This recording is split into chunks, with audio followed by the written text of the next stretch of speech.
एक घने जंगल में एक पुराना सा घर था। इस जंगल में एक आम का दरख्त भी मौजूद था।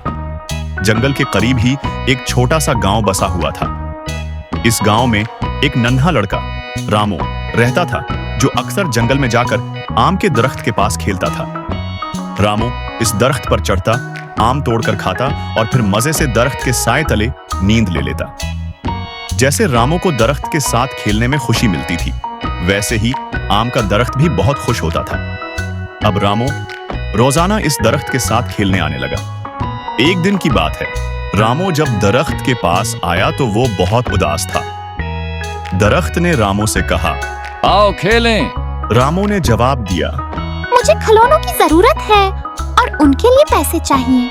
रामू ने मजीद कहा, मेरे पास पैसे नहीं हैं। दरख्त ने कहा, तुम मेरे आम तोड़कर बेच सकते हो और पैसे कमा सकते हो। ये सुनकर रामू खुश हो गया। उसने आम तोड़े और खुशी खुशी चला गया।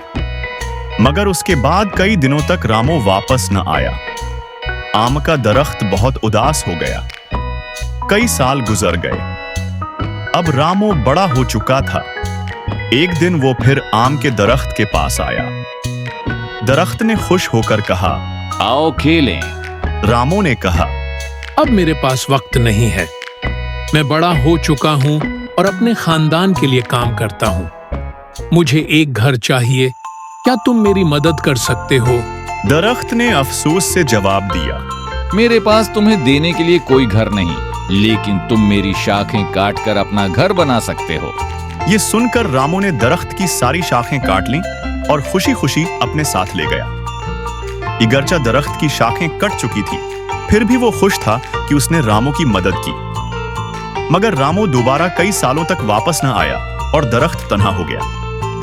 कुछ साल बाद गर्मी के दिनों में रामू दोबारा दरख्त के पास आया। दरख्त खुश होकर बोला, आओ मेरे साथ खेलने आओ। रामू ने कहा, अब मैं बूढ़ा हो गया हूँ और अपनी जिंदगी आराम से गुजारने के लिए समंदर में सफर करना चाहता हूँ। क्या तुम मेरी मदद कर सकते हो?